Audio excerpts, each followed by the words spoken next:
महादेव, श्री शिवाय नमस्तुभ्यम। तो सबसे पहले आप सबको छठ पर्व की हार्दिक शुभकामनाएं, क्योंकि छठ पर्व आ चुका है और इस बार छठ पर्व 5 नवंबर से लेकर 8 नवंबर दिन शुक्रवार तक रहेगा। छठ पूजा में छठी मैया और सूर्य देवता की पूजा की जाती है। इसमें 36 घंटे तक निर्जला व्रत रखते हैं। कार्तिक माह के शुक्ल पक्ष में चतुर्थी तिथि से लेकर यह सप्तमी तिथि तक निर्जल व्रत रहा जाता है। यह जो है 4 दिवसीय व्रत होता है। बहुत सारे लोगों के मन में ये सवाल है, क्या इस बार भी हम छठ का व्रत उठा सकते हैं? हाँ, तो इस बार कोई दुविधा वाली बात नहीं है, कोई खड़मास मलमास नहीं है, तो आप व्रत उठा सकते हैं। छठ का व्रत आप कोई मन्नत करके भी उठा सकते हैं, या आपकी कोई मन्नत पूरी हुई है तब भी आप उठा सकते हैं। और कहते हैं कि यदि आप छठ माता का जो भी व्रत कर रही हैं स्त्रियां, यदि आप वो जो साड़ी वगैरह पहने रहती हैं, यदि आप उनके आंचल से अपना मुख भी पुछा लेते हैं तब भी आपको व्रत का फल मिलता है। या आप उनकी साड़ी को या उनके आंचल को ही मात्र केवल आप पानी से ही खंगाल के या धुल के उन्हें दे देते हैं, तो आपकी जो भी मनोकामना होती है वो ज़रूर से ज़रूर पूरी होती है। क्योंकि यह व्रत 36 घंटे तक वो स्त्रियां रखती हैं, जो भी यह व्रत रखती हैं, और उनका जो फल स्वरूप जो पुण्य होता है, उस पुण्य के प्रताप से हमारी जो भी मनोकामना होती है वह पूरी होती है। यदि हम उनकी पहनी हुई साड़ी को धुल देते हैं या उनके आंचल से मुख पुछा लेते हैं अपना, तो यदि आपको ऐसा कोई मिल जाता है आपके घर रिश्तेदार में जो छठ माता का व्रत रख रही हो, तो यदि आपको मौका मिल जाए तो आप उनकी साड़ी लाके अपने घर में अच्छे से धुल के आप उन्हें दे सकते। एक तो होता है शाम के अर्घ के समय लोग साड़ी बदलते हैं, और एक सुबह जब सूर्य देव को उगते हुए सूरज को अर्घ देते हैं तब साड़ी स्त्रियां नई पहनती हैं, या बहुत जगह पे एक ही साड़ी में दोनों टाइम अर्घ देते हैं। तो जैसे भी आपको मौका मिल जाए, या आप जिस भी कामना से यह उपाय करना चाहते हैं आप कर सकते हैं। यह कोई उपाय नहीं, यह मैंने खुद भी किया हुआ है, इसलिए मैं आपको बता दे रही हूँ। क्योंकि वह जो 36 घंटे तक निर्जला व्रत रखते हैं, उसके बाद वो जो हमें आशीष देते हैं, उससे हमारी जो भी मनोकामना होती है वो ज़रूर से ज़रूर पूरी होती है। और कहते हैं कि इसमें बहुत लोग 5 नवंबर मंगलवार से ही व्रत उठा लेंगे, और बहुत लोग क्या करते हैं कि तीसरे दिन षष्ठी तिथि के दिन, जो कि इस बार 7 नवंबर बृहस्पतिवार को शाम का अर्घ दिया जाएगा, उस दिन से व्रत उठाते हैं। तो हर जगह का नियम अपना अलग अलग होता है। आप देख लीजिएगा, जो पहला दिन नहाए खाए है चतुर्थी तिथि, वो 5 नवंबर कल से शुरुआत हो रहा है मंगलवार से, और दूसरे दिन जिसमें खीर रोटी बनाई जाती है, खरना बोला जाता है, वो 6 नवंबर बुधवार को पंचमी तिथि के दिन। और तीसरे दिन वो जो मेन होता है एकदम, जब डूबते हुए सूरज को अर्घ दिया जाता है, जल में खड़े होकर, कमर तक जल रहता है या पैर तक जल रहता है, उस जल में खड़े होकर ढलते हुए सूरज को अर्घ दिया जाता है। वो इस बार 7 नवंबर दिन बृहस्पतिवार को रहेगा। और चौथा दिन जो रहेगा, जो सुबह के समय अर्घ दिया जाता है उगते हुए सूरज को, वो 8 नवंबर शुक्रवार के दिन है। और इसी दिन जब आप अर्घ दे लेंगे तो व्रत के पारण का शुभ मुहूर्त भी आप देख लीजिए। व्रत के पारण का शुभ मुहूर्त है 6:40 के बाद।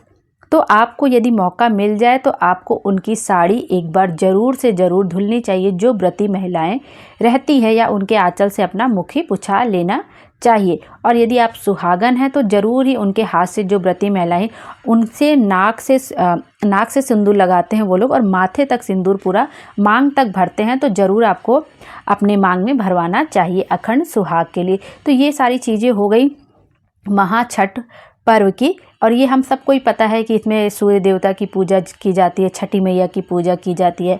36 घंटे तक इसमें निर्जला व्रत रखते हैं, और मेन जो अर्घ देने का समय है वो 7 नवंबर को और 8 नवंबर के दिन है, शाम का अर्घ और सुबह का अर्घ।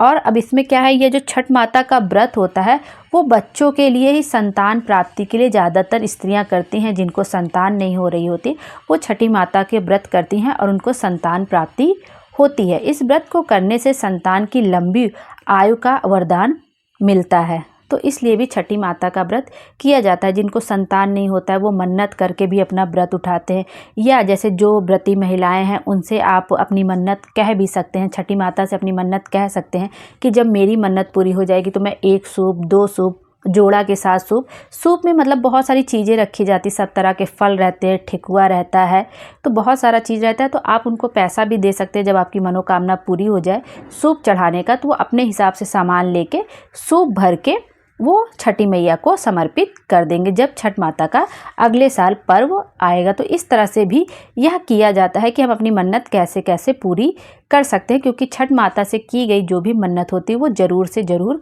पूरी होती है। और यह मैंने खुद भी किया है, इसलिए मैं आपको और अच्छे से बता पा रही हूँ कि हम क्या क्या कर सकते हैं। तो हम लोग क्या हुआ था कि हम लोगों ने जोड़ा से सूप माना था छठी मैया को चढ़ाने के लिए, तो हमने जोड़ा से सूप चढ़वाया था उसके बाद। और वो जो साड़ी का बात मैं बार बार बता रही हूँ उसका बहुत ही अधिक फल मिलता है और मुझे खुद भी मिला है। तो वो साड़ी मैंने खुद लाई थी, जो मेरी चाची थी वो व्रत रखती थी, तो मैं उनका साड़ी अपने घर पे लाई थी और धुलकर वापस की थी। तो जो भी होता है वो मैंने अच्छे से किया था और उसका मुझे फल भी मिला। आइए अब छठी माता की कथा का श्रवण कर लेते हैं। कहते हैं छठी माता की कथा का जरूर श्रवण करना चाहिए, तो चलिए सुनते हैं। कहते हैं कि एक बार प्रियव्रत नाम के एक राजा थे। उनकी पत्नी का नाम मालिनी था। दोनों की कोई संतान नहीं थी। इस बात से राजा और उनकी पत्नी बहुत अधिक दुखी रहते थे। उन्होंने एक दिन संतान प्राप्ति की इच्छा से महर्षि कश्यप द्वारा पुत्रेष्ठि यज्ञ करवाया। इस यज्ञ के फलस्वरूप रानी मालिनी गर्भवती हो गई। 9 महीने बाद संतान सुख को प्राप्त करने का समय आया तो रानी को मरा हुआ पुत्र प्राप्त हुआ। इस बात का पता चलने पर राजा बहुत अधिक दुखी हो गए कि इतनी मुश्किल से, इतनी कठिनाइयों के बावजूद तो हमें एक पुत्र प्राप्त हुआ था, वो भी हमें मरा हुआ प्राप्त हुआ। वो खुद को कोसने लगे कि उन्होंने ऐसी कौन सी भूल कर दी है जो उन्हें ऐसा दुख प्राप्त हो रहा है। संतान के शोक में वह आत्महत्या तक करने का मन बना लिए, लेकिन जैसे ही राजा ने आत्महत्या करने की कोशिश की, उनके सामने एक सुंदर देवी प्रकट हुई। देवी ने राजा को कहा कि मैं षष्ठी देवी हूँ, मैं लोगों को पुत्र का सौभाग्य प्रदान करती हूँ। इसके अलावा जो सच्चे भाव से मेरी पूजा करता है, मैं उसके सभी प्रकार के मनोरथ को पूर्ण कर देती हूँ। यदि तुम मेरी पूजा करोगे तो मैं तुम्हें पुत्र रत्न प्रदान करूँगी। देवी की बातों से प्रभावित होकर राजा ने उनकी आज्ञा का पालन किया। राजा और उनकी पत्नी ने कार्तिक शुक्ल की षष्ठी तिथि के दिन देवी षष्ठी की पूरे विधि विधान से पूजा अर्चना की। इस पूजा के फल स्वरूप उन्हें फिर से एक सुंदर पुत्र रत्न की प्राप्ति हुई। तभी से यह छठ का पावन पर्व मनाया जाने लगा। जिस तरह से छठी मैया ने उनको संतान का सुख दिया, वैसे सबको संतान का सुख दें और सबकी मनोकामना पूरी करें। और छठी माता से जुड़ी एक कहानी और भी है हमारे पौराणिक ग्रंथों में कि भगवान ब्रह्मा की मानस पुत्री और सूर्य देव की बहन षष्ठी मैया हैं। प्रकृति का छठा अंश होने के कारण इन देवी माँ का एक प्रचलित नाम षष्ठी है, जिसे छठी मैया के नाम से जानते हैं।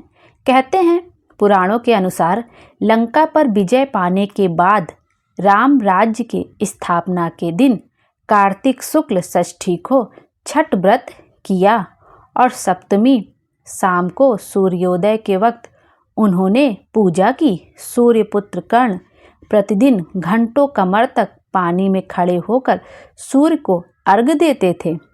महाभारत काल में सूर्यपुत्र कर्ण ने भी छठ माता की पूजा की थी। मान्यता है कि इसी व्रत से उन्हें कई शक्तियाँ प्राप्त हुई। तब से ही सूर्य देव का अर्घ्य देने का विधान छठी मैया में है। जब आप छठी माता का व्रत करते हैं तो इसमें सूर्य को डूबते सूरज का अर्घ्य देना और सुबह का उगते सूरज का अर्घ देना बहुत अधिक महत्वपूर्ण है। सूर्य देव और छठी मैया का संबंध है कि जब पांडव अपना सारा राजपाट जुए में हार गए तब द्रौपदी जी ने छठ व्रत रखा था। इसके बाद पांडवों को छठी मैया के आशीर्वाद से उनका राज वापस मिल गया। सूर्यदेव और छठी मैया का संबंध भाई बहन का है, इसलिए छठ के मौके पर सूर्यदेव की आराधना करना फलदायी माना जाता है। इसलिए सूर्यदेव को अर्घ देना बहुत ही जरूरी होता है, क्योंकि पांडवों को भी छठी मैया के आशीर्वाद से उनका राजपाट सब वापस मिला था। आइए अब सूर्यदेव की आरती कर लेते हैं। ओम जय सूर्य भगवान, जय हो दिनकर भगवान, जगत के नेत्र स्वरूपा, तुम हो त्रिगुण स्वरूपा, धरत सभी ही तो ध्यान। ओम जय सूर्य भगवान, सारथी अरुण है प्रभु तुम, श्वेत कमल धारी, तुम चार भुजाधारी, अश्व है सात तुम्हारे, कोटि किरण पसारे, तुम हो देव महान। ओम जय सूर्य भगवान, उषा काल में जब तुम अयोध्या चले आते, सब तब दर्शन पाते, फैलाते उजियारा, जागता तब जग सारा, करे सब तब गुणगान।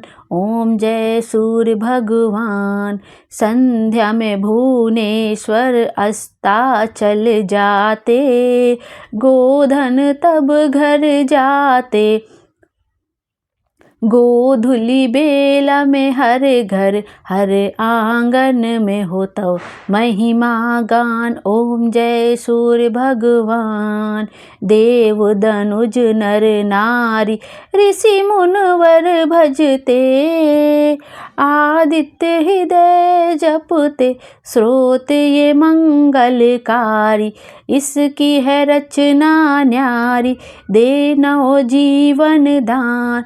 ओम जय सूर्य भगवान, तुम हो त्रिकाल रचयिता, तुम जग के आधार, महिमा तब अपरंपार, प्राणों का सिंचन करके भक्त को अपने देते, बल बुद्धि और ज्ञान।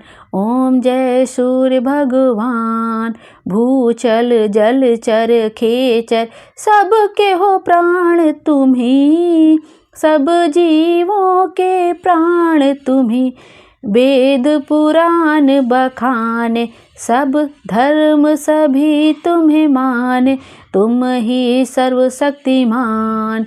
ओम जय सूर्य भगवान, पूजन करती दिशाएं, पूजे 10 दिक्पाल, तुम भुवनों के प्रतिपाल, ऋतु में तुम्हारी दासी, तुम शाश्वत अविनाशी, शुभकारी अंशुमान।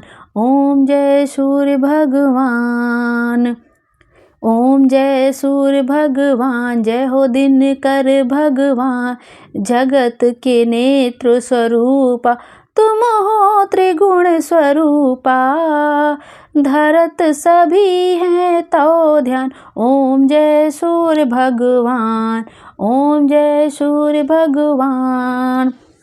श्री शिवाय नमस्तुभ्यम। सूर्य देवता की जय हो। हम सब की मनोकामना छठी मैया पूरी करें। हम जिस भी मनोकामना से सूर्यदेव को अर्घ दें, या शाम का अर्घ दीजिए या सुबह की अर्घ दीजिए, जिस भी मनोकामना से, जिस भी मन्नत से आप उठाना चाहते हैं व्रत उठा सकते हैं। और व्रत नहीं भी उठा सकते तो आप सूर्यदेव को जाके आप अर्घ तो दे ही सकते हैं। तो जिस भी कामना से आप अर्घ दें, छठी मैया आप सबकी मनोकामना पूरी करें और हमारे जीवन को खुशियों से भर दे। Thank you.